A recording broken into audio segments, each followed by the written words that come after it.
Good morning, students. This is Anand Shrivastava, Humanities teacher of class 12C. Student, today we discuss chapter 10, Human Settlement of book Fundamental of Human Geography. बच्चों, जब इस chapter की शुरुआत होगी तो first paragraph में वो आपको बताएगा कि हम सभी विलेज में, टाउन में, सिटी में रहते हैं और ये सभी ह्यूमन सेटलमेंट के एग्जाम्पल हैं। वो ये भी बताएगा कि ह्यूमन अलग अलग सेटलमेंट्स में रहता है, अलग अलग जगहों पर रहता है और ये सेटलमेंट वो टाइम टू टाइम चेंज करता रहता है। इसके बाद वो classification of human settlement into rural और अर्बन डाइकोटॉमी के बारे में आपको बताएगा। तो वो ये बताएगा इसके अंदर कि कई सारे विलेजेस और टाउन हैं जिन्हें हम पॉपुलेशन के साइज़ के आधार पर नापते हैं, और अगर आप देखेंगे इस आधार पे तो कई सारे आपको इंडिया और चाइना में ऐसे डेंसली पॉपुलेटेड टाउन मिल जाएंगे, विलेजेस मिल जाएंगे जिनकी आबादी वेस्टर्न यूरोप और यूनाइटेड स्टेट्स की कई सिटीज़ से ज़्यादा होगी, जो कि बहुत ज़्यादा डेवलप है। इसी तरह से अगर वो जो रूरल और अर्बन डाइकोटॉमी में सेकंड पैरा दिया है उसके बारे में बात करें तो उसके अंदर वो आपको बताने की कोशिश करेगा कि दुनिया में दो तरह की कंट्रीज़ होते हैं, एक डेवलप्ड कंट्री और एक डेवलपिंग कंट्रीज़। तो जो डेवलप्ड कंट्रीज़ होते हैं वहाँ पर आपको अर्बन पॉपुलेशन मिलेगी और उस पॉपुलेशन का एक बड़ा भाग आपको टर्शियरी और सेकेंडरी सेक्टर में काम करता हुआ मिलेगा। लेकिन when we talk about the developing countries, then maximum pupils are engaged in the primary occupations such as agriculture, fishing, lumbering, mining, animal husbandry, etc. अच्छा, इसके बाद वो आपको एक सब अर्बनाइजेशन हेडिंग पढ़ाएगा। सब अर्बनाइजेशन का मतलब क्या है? बच्चों, लंबे समय से हम लोग पुरानी सभ्यताओं में रहते आ रहे हैं, तो जो हमारा मूल शहर होता है जहाँ पर काफ़ी लंबे समय से हमारे मकान बने होते हैं, उन जगहों पर अगर हम देखें तो क्या होता है कि गलियां पतली हो जाती हैं, कंजेशन बहुत हो जाता है, तो लोग वहाँ से 2-3 किलोमीटर दूर एक नई कॉलोनी डेवलप कर लेते हैं और सिटी के आउटस्कर्ट्स में बने हुए इस नई कॉलोनी को या नए मकानों को, जो कि डेवलप्ड होते हैं, यहाँ पे कारें आसानी से आ जा सकती हैं, इन नए होम्स को ही सब अर्बनाइजेशन की कैटेगरी में लिया हुआ है। बच्चों, अब अगर देखें तो पेज नंबर 92 पर फर्स्ट पैराग्राफ में वो रूरल और अर्बन बेसिस पर आपसे डिफरेंशिएशन की बात करेगा और इसके अंदर वो बताने की कोशिश करेगा कि हम रूरल और अर्बन डेवलपमेंट के हिसाब से भी काउंट करते हैं।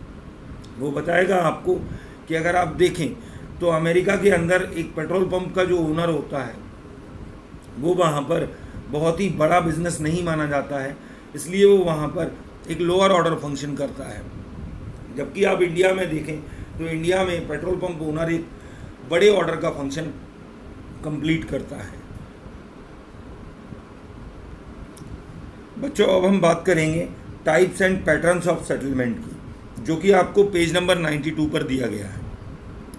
पेज नंबर 92 पर types of pattern of settlement में सबसे पहले उसने कॉम्पैक्ट और न्यूक्लिएटेड सेटलमेंट के बारे में बताया है।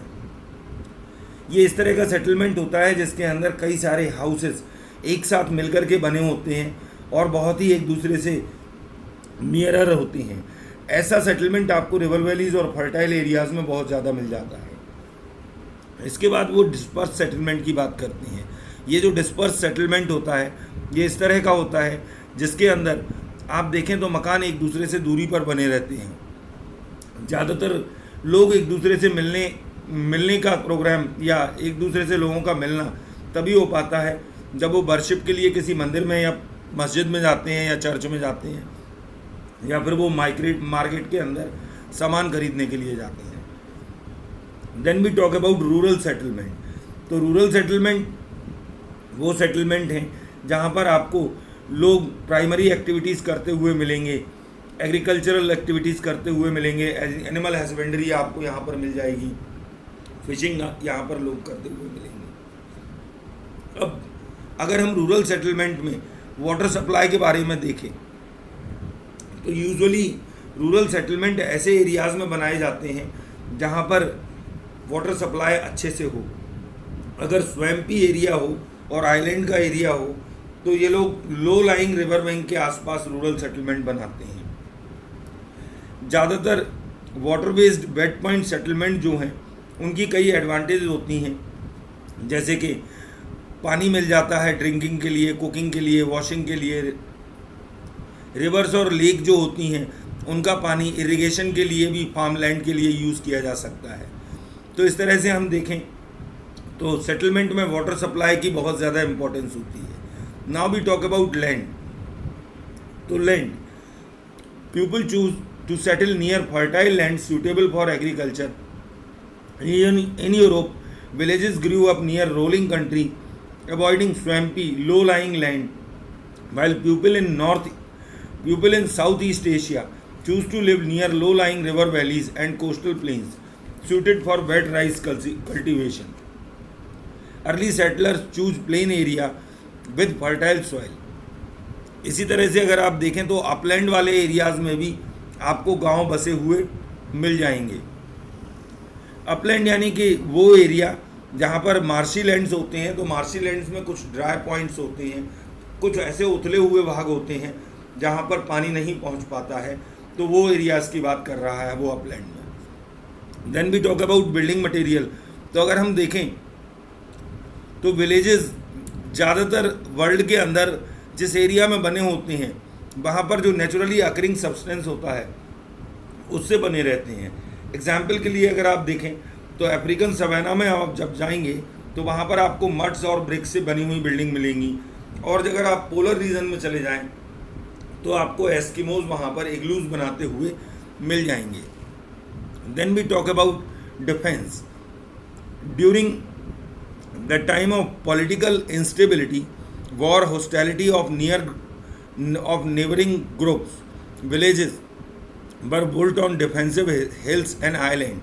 In Nigeria, upstanding ensembles formed good defensive sites. In India, most of the forts are located on the higher grounds or hills. तो वो बताएगा कि डिफेंस के पर्पज से भी ये जो सेटलमेंट होते हैं हम लोग ऊंचे भागों पर बनाते हैं। बच्चों, in the next lecture we will discuss the remaining topic of this chapter. Thank you. Have a nice day.